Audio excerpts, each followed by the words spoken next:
Ayushman Bharat mission Maharashtra समितीचे प्रमुख doctor Omprakash Shete हे आज कोल्हापूर दौऱ्यावर आलेत। या दौऱ्यात त्यांनी आज जिल्हाधिकारी कार्यालयामध्ये संबंधित विभागाचे अधिकारी, रुग्णालय प्रतिनिधी यांच्यासोबत आढावा बैठक घेतली। यामध्ये योजनेच्या अनुषंगानं विविध मुद्द्यांवर चर्चा करण्यात आली। तालुकानिहाय एकूण किती रुग्णालयांमध्ये ही योजना सुरू आहे, चंदगड आणि भुदरगड अशा तालुक्यातील कोणत्याही रुग्णालयात अद्याप या योजनेशी का जोडली गेली नाहीत, या संदर्भातील माहिती त्यांनी घेतली। आजपर्यंत जिल्ह्यातील 62 पेक्षा जास्त लोकांकडे योजनेचं आयुष्मान भारतचे कार्ड नाही। यावर नाराजी व्यक्त करत हा आकडा 50%च्या खाली आणण्याच्या सूचना त्यांनी केल्या। त्याचबरोबर 1 महिन्यांनी सर्व अधिकारी, विविध पक्ष, सामाजिक संघटना, रुग्णालये, नागरिक यांची एक संयुक्त बैठक घेऊन त्यामध्ये या योजनेची संपूर्ण माहिती देणार असल्याचं त्यांनी सांगितलं। याआधी त्यांनी 29 जानेवारी 2024 रोजी जिल्हाधिकारी कार्यालयात आढावा बैठक घेतली होती, ज्यामध्ये काही रुग्णालयांचा कारभार योग्य प्रकारे सुरू नसल्याच्या सूचना प्राप्त झाल्या होत्या।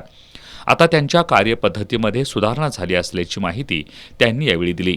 पांढरे, केसरी किंवा पिवळ्या कोणत्याही रेशन कार्ड धारकांना ही मोफत उपचार सेवा उपलब्ध होणार आहे। लवकरच रुग्णालयांमध्ये कॅशलेस काउंटर उभारले जाईल अशी माहिती देऊन आयुष्मान भारतचा लाभ शेवटच्या घटकापर्यंत पोहोचवण्यासाठी आम्ही कटिबद्ध आहोत अशी ग्वाही त्यांनी यावेळी दिली।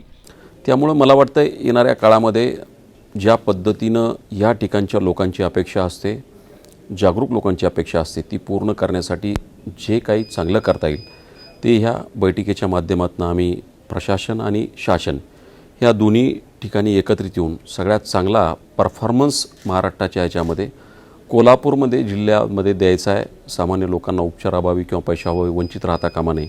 त्यामुळे आजच्या बैठकीमध्ये आम्ही जिल्ह्यातील सर्व रुग्णालयांच्या प्रतिनिधींना देखील सक्त सूचना दिल्या की तुमची मानसिकता ही बनवा की आगामी 15-20 दिवसाच्या नंतर जेव्हाही प्रत्यक्षात ह्या योजनेची नवीन स्वरूपामध्ये अंमलबजावणीला सुरुवात होईल तेव्हा कॅशलेस काउंटर असतील, सर्व लोकांना मोफत उपचार देण्यासाठी तुमची मानसिकता ही खूप चांगली असली पाहिजे। म्हणून येणाऱ्या काळामध्ये सुरुवात ही कोल्हापूरच्या इम्प्लिमेंटेशनसाठी आम्ही ही परत इथं 1 महिन्याच्या नंतर आम्ही मीटिंग घेणार आहेत।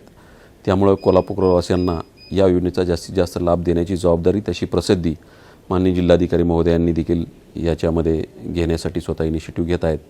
त्याबद्दल मी त्यांचंही कौतुक करतो आणि आजच्या बैठकीमध्ये खूप चांगला परफॉर्मन्स सगळ्यांनी हे केला आणि उत्सुकताही दाखवली। नवीन काही हॉस्पिटल्स आम्ही याच्यामध्ये एम्पॅनलमेंट करणार आहोत। येणाऱ्या काळामध्ये प्रत्यक्षात माननीय पंतप्रधान महोदयांचं स्वप्न आयुष्मान भारतचा लाभ हा शेवटच्या घटकापर्यंत देण्यासाठी आम्ही कटिबद्ध आहोत। या बैठकीला जिल्हाधिकारी अमोल एडगे, संबंधित विभागाचे अधिकारी आणि रुग्णालयांचे प्रतिनिधी उपस्थित होते।